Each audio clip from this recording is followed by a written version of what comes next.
They told me I was broken. That I was less of a woman because I couldn't give him another son. My husband threatened me every single day, saying he'd find another woman to give him the heir he deserved.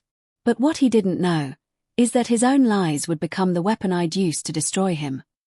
If you've ever felt like you were drowning in someone else's version of who you should be, if you've ever been made to feel small by someone who was supposed to lift you up, then this story is going to hit you right in the chest. And if this resonates with you already, hit that like button.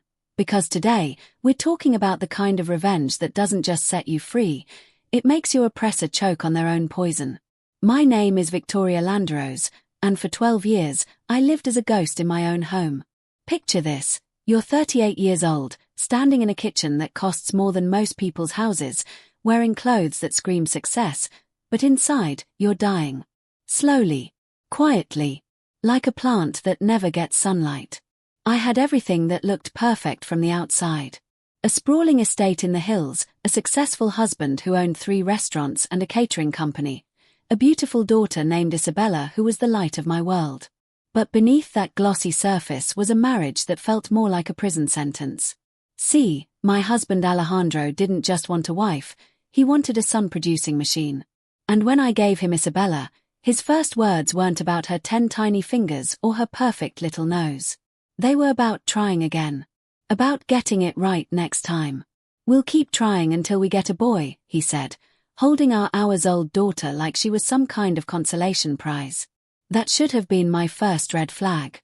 But when you're 26 and convinced that love means sacrifice, you ignore a lot of red flags.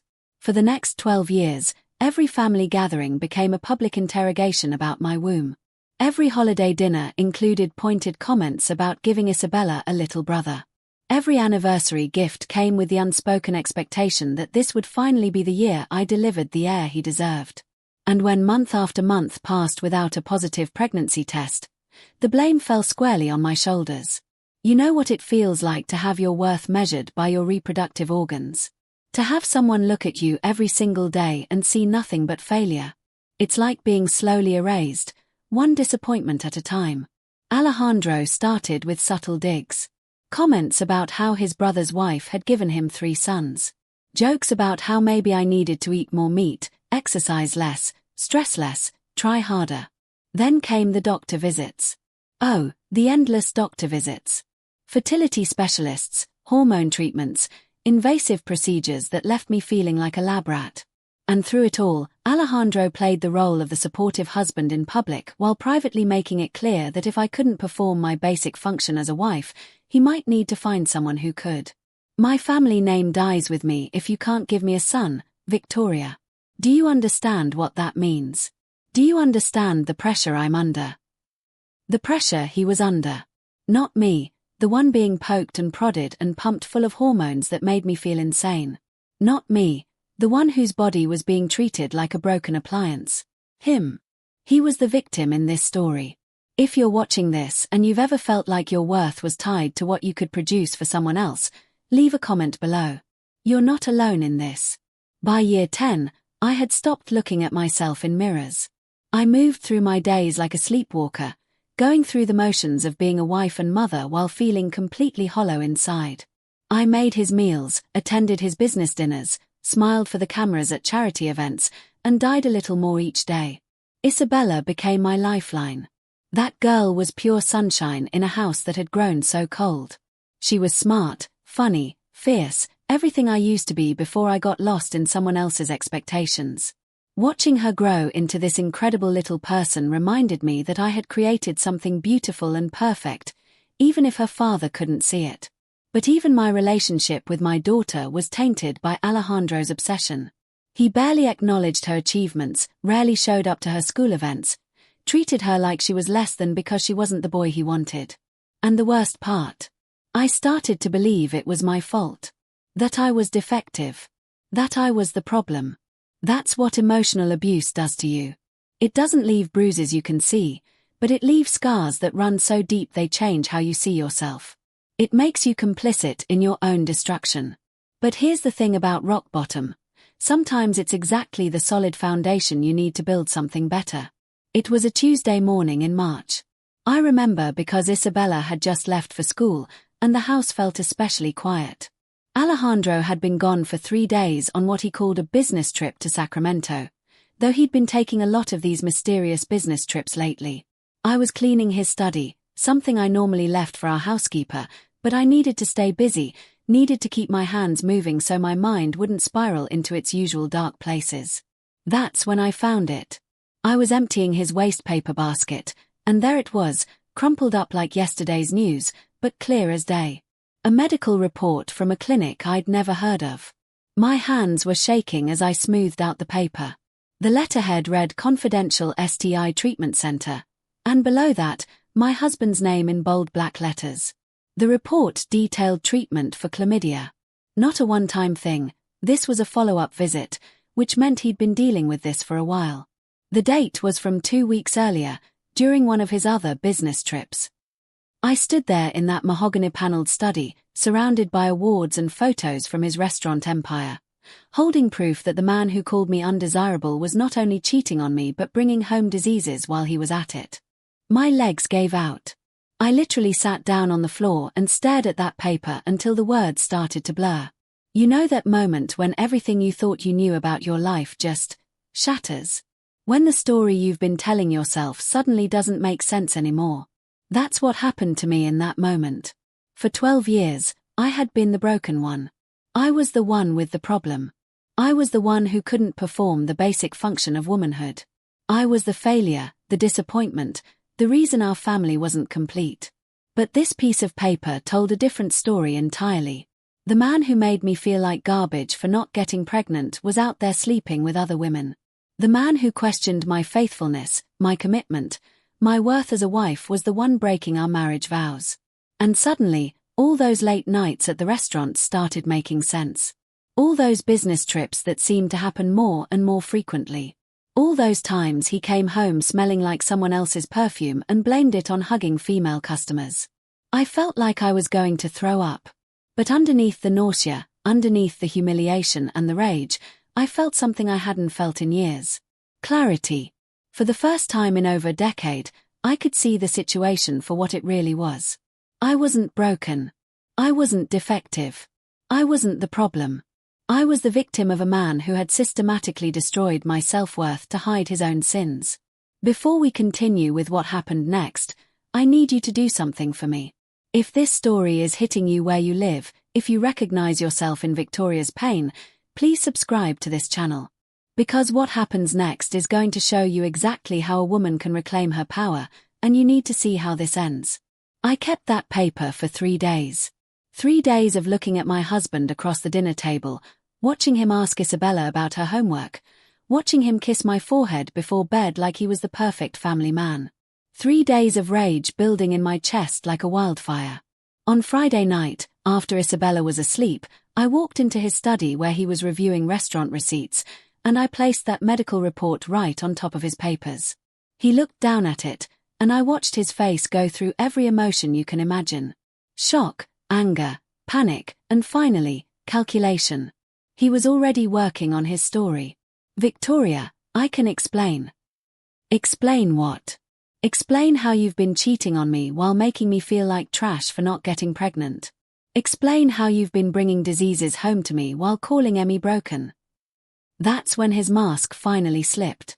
The fake concern, the manufactured surprise, it all disappeared, and I saw who he really was underneath. You don't understand the pressure I'm under. The stress of providing for this family, of keeping the business going. Sometimes a man needs what? Needs to humiliate his wife. Needs to make her feel worthless while he's out screwing around. He stood up from his chair, and I saw something in his eyes that made my blood freeze. Rage. Pure, uncontrolled rage at being caught. Don't you dare talk to me like that. Everything you have, everything Isabella has, comes from my work. You live in MY house, drive MY cars, spend MY money. And you think you can stand here and judge me? That's when he put his hands on me. Not a slap, not a punch, he grabbed me by the shoulders and shoved me backward into the bookshelf. Hard enough that I hit the corner with my hip, hard enough that books came tumbling down around me. And as I stood there, surrounded by fallen books, feeling the sharp pain in my side, I realized that this was always who he was. The emotional abuse, the gaslighting, the systematic destruction of my self-worth, it had all been leading to this moment when he would finally show me exactly what he thought of me. "You're nothing without me," he said, standing over me. "Nothing. Don't you ever forget that." He walked out of the room like nothing had happened. Just left me there on the floor, picking up books and trying to process what had just occurred. But here's the thing about rock bottom. Once you've hit it, you realize you have nothing left to lose. The next morning, he came to me with flowers. Roses, my supposed favorite, though he'd never bothered to learn that I actually prefer sunflowers.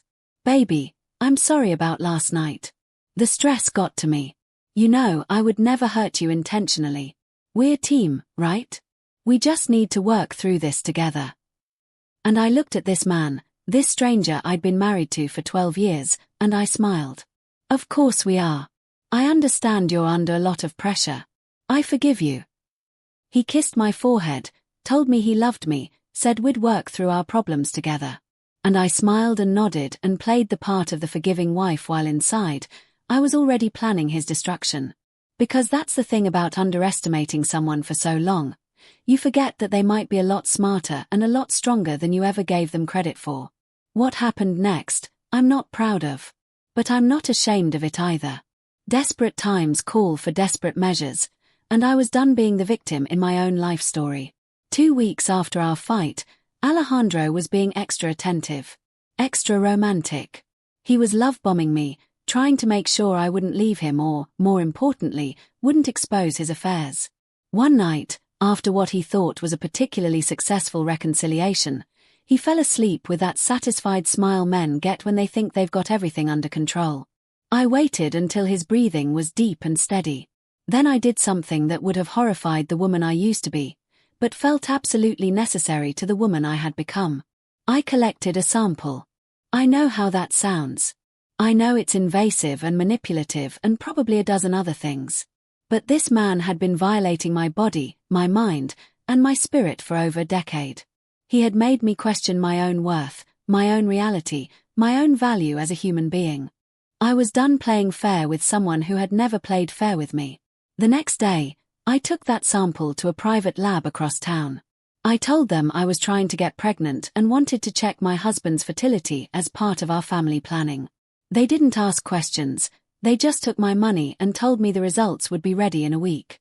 That was the longest week of my life. I went through the motions of being the perfect wife, making his favorite meals, asking about his day, playing with Isabella, all while knowing that somewhere across town, lab technicians were about to give me the ammunition I needed to blow up his entire world. When the call came, I was in my car in the grocery store parking lot. The lab technician's voice was professional, clinical. "Mrs. Landrose, we have your results. I'm afraid the news isn't what you were hoping for. The sperm count is extremely low, less than 5 million per milliliter. The normal range is 15 million or higher. Additionally, the motility is poor, and there are significant morphology issues. The likelihood of natural conception with this sample would be less than 2%. I sat in that car, holding my phone, feeling like the universe had just handed me a gift wrapped in 12 years of suffering. My husband, the man who had blamed me for our fertility issues, who had made me undergo countless treatments and procedures, who had made me feel defective and broken, was infertile. Not just low fertility. Not just reduced chances. Clinically, medically, scientifically infertile. All those years of him threatening to find another woman to give him sons. All those comments about my failure as a wife. All that shame and guilt and self-hatred I'd carried around like a weight on my chest. None of it was my fault. None of it had ever been my fault. I started laughing in that parking lot. Laughing and crying at the same time, probably looking like a crazy person to anyone walking by. But I didn't care. For the first time in 12 years, I felt free. But feeling free and being free are two different things. And I was just getting started. If you're still with me on this journey, and you want to see how Victoria gets her ultimate revenge, hit that subscribe button right now. Because what happens next is going to blow your mind. They say revenge is a dish best served cold. But I prefer to think of it as a chess game, And I had been playing checkers for 12 years while my husband thought he was a grandmaster. Time to show him what a real strategy looked like. Over the next month, I became a woman possessed. But not in the crazy, emotional way you might expect. I became methodical, precise, calculating. First, I installed security cameras in our home. Tiny, nearly invisible ones that recorded both video and audio. I told Alejandro they were for security, especially since he traveled so much for business. He loved the idea, thought it showed I was finally thinking like a proper wife, concerned about protecting his assets. If only he knew what assets I was really protecting. I documented everything. Every cruel comment, every dismissive gesture toward Isabella, every time he came home smelling like another woman's perfume. The cameras caught it all. But the real gold came 2 weeks later when he had another one of his explosive episodes. Isabella had brought home a report card, straight A's, with a note from her teacher about how exceptional she was in mathematics. Any normal father would have been proud. But Alejandro barely glanced at it. That's nice, Mija. Maybe focus more on home economics next semester. Boys don't like girls who are too smart. The look on my daughter's face, the way her smile just died, that's when I knew I wasn't just fighting for myself anymore. I was fighting for her future, for her right to grow up knowing her worth wasn't determined by some man's opinion of her value. That night, when I confronted Alejandro about his dismissive attitude toward our daughter, he lost it completely. She's not even carrying on the family name. What's the point of celebrating her achievements when they don't benefit our legacy? You've given me nothing but disappointment, Victoria. One useless daughter and 12 years of empty promises about sons that will never come. That's when he grabbed my wrist. Twisted it hard enough to leave marks. Called me worthless, barren, a waste of space in his perfect life. And the cameras caught every word, every gesture, every second of his true nature on full display. The next morning, I called a lawyer. Not just any lawyer, the best divorce attorney in the state. A woman named Patricia Blackwood who had built her reputation destroying men who thought they were untouchable. I walked into her office with a folder that could have been mistaken for evidence in a criminal case. Medical reports proving his infertility. Lab results showing his STI treatments. Bank statements I'd been secretly copying that showed mysterious cash withdrawals and charges to hotels on days he claimed to be working late. And of course, the security footage of his verbal and physical abuse. Patricia looked through everything with the kind of smile a shark gets when it smells blood in the water. Mrs. Landeros, in 30 years of practice, I have never seen a case this thoroughly documented. Your husband has essentially built his own prison and handed you the key. We filed for divorce on a Thursday. By Friday afternoon, Alejandro was served with papers that included a restraining order and a demand for 50% of all marital assets, including his precious restaurants. His reaction was exactly what I expected. Rage, disbelief, and then panic as he realized what was happening. He called me screaming, threatening, promising he would destroy me in court. That I would get nothing. That he would make sure Isabella and I ended up on the street. You think you're smart, Victoria. You think you can take what I've built. I'll bury you. I'll make sure everyone knows what a vindictive bitch you really are. I let him rant. And then, when he was finished, I said 6 words that changed everything. Check your email. I sent you something. The video file I sent him was 12 minutes long. 12 minutes of his greatest hits, every cruel comment, every threat, every moment of physical intimidation, all captured in high-definition clarity. The grand finale was the night he called his own daughter useless and twisted my wrist hard enough to bruise. The silence on the other end of the line was beautiful. You recorded me. In my own house. Our house. And yes, I recorded you. Just like you recorded 12 years of emotional abuse. The difference is, my recordings can be played in court. But I wasn't done. Not even close. The final blow came during the custody hearing for Isabella. Alejandro's lawyer tried to paint him as a devoted father who deserved joint custody of his daughter. That's when I introduced the fertility test results. Your Honor, I'd like to submit evidence that my husband has been lying not just to me, but to this court about his commitment to family. These medical records show that he is clinically infertile and has been throughout our entire marriage. Every cruel comment about my inability to give him sons, every threat to find another woman to bear his children, every moment of emotional abuse based on reproductive issues, all of it was a lie designed to control and manipulate me. The courtroom was silent. You could have heard a pin drop. Alejandro's face went white. His lawyer looked like he wanted to disappear. And for the first time in 12 years, I felt like I was telling my truth to people who were actually listening. The judge awarded me full custody of Isabella and 60% of marital assets. Not the 50% I'd asked for, 60%, because the evidence of abuse and deception was so overwhelming that the court felt I deserved additional compensation for what I'd endured. But the real victory came when the local news picked up the story. Local restaurant owners' infertility lies lead to shocking divorce scandal. Every detail of his deception, his affairs, his abusive behavior, all of it became public record. His restaurants lost customers. His business partners distanced themselves.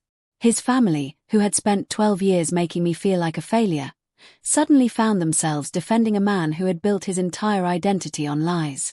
Don't go anywhere, because the ending of this story is going to give you chills. Make sure you're subscribed so you don't miss how this all wraps up.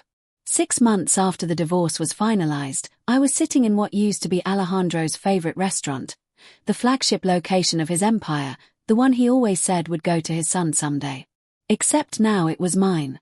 51% ownership, courtesy of the divorce settlement. I'd replaced the management, updated the menu, and renamed it Isabella's Kitchen after the daughter he never valued. The daughter who, it turned out, had inherited my head for business and his stubborn determination, but none of his cruelty. Isabella, now 13, was sitting across from me, working on homework while I reviewed the quarterly profit reports. She looked up from her math textbook and asked the question that had been hanging in the air for months. Mom, do you ever feel bad about what happened to Dad? I thought about that question carefully. Did I feel bad that Alejandro lost his restaurants, his reputation, his standing in the community? Did I feel guilty that his lies had finally caught up with him? Here's what I told her, and here's what I want you to remember if you're going through something similar. Mija, I didn't destroy your father. He destroyed himself with his choices, his lies, his cruelty. I just stopped protecting him from the consequences of his actions. And that's the truth of it. For 12 years, I had been complicit in my own abuse by staying silent, by believing his version of reality, by protecting his reputation at the expense of my own sanity. The moment I stopped doing that, the moment I decided that my truth mattered as much as his comfort, everything changed. Alejandro lives in a studio apartment now, working as a manager at someone else's restaurant. He sees Isabella every other weekend, supervised visits because the court didn't trust him alone with her after everything that came out during the trial. He's dating someone new, a woman in her 20s who probably doesn't know about his fertility issues yet. I almost feel sorry for her. Almost. But mostly, I feel grateful. Grateful that I found my voice. Grateful that I stopped accepting someone else's definition of my worth. Grateful that I showed my daughter what it looks like when a woman refuses to be diminished. Isabella is thriving now. She's confident, outspoken, brilliant, everything I used to be before I let someone convince me I was broken. She wants to study business in college, maybe take over the restaurant empire that was supposed to go to the son her father could never have. The irony is perfect. The man who wanted a son to carry on his legacy ended up losing that legacy to the daughter he never valued and the wife he never respected. As for me, I'm not the same woman who used to stare at herself in the mirror and see nothing but failure. I run 3 restaurants now, mentor other women going through divorces, and I sleep peacefully at night because I'm not sharing a bed with someone who sees me as less than human. But here's what I really want you to take from this story. If you're watching this and you recognize yourself in who I used to be, if someone in your life is making you feel small, worthless, broken, I need you to understand something. You are not the problem.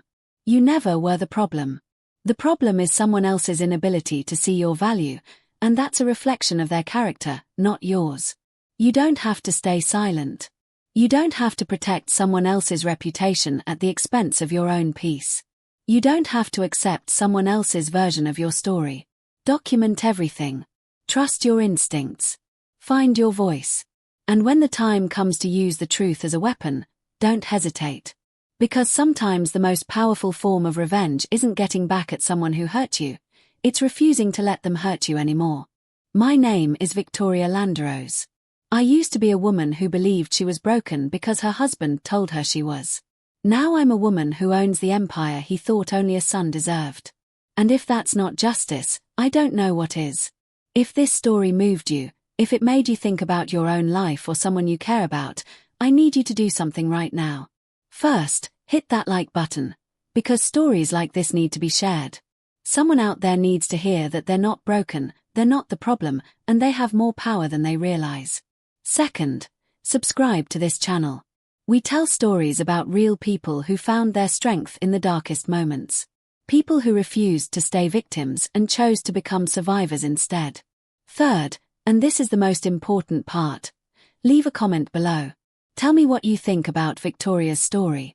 Have you ever felt like someone was trying to convince you that you were less than you are? What would you do in her situation? And if you know someone who needs to hear this story, share it with them. Sometimes the most powerful thing we can do is remind someone that they're not alone in their struggle. Your story matters. Your voice matters. And you have more strength than you know. I'll see you in the next one.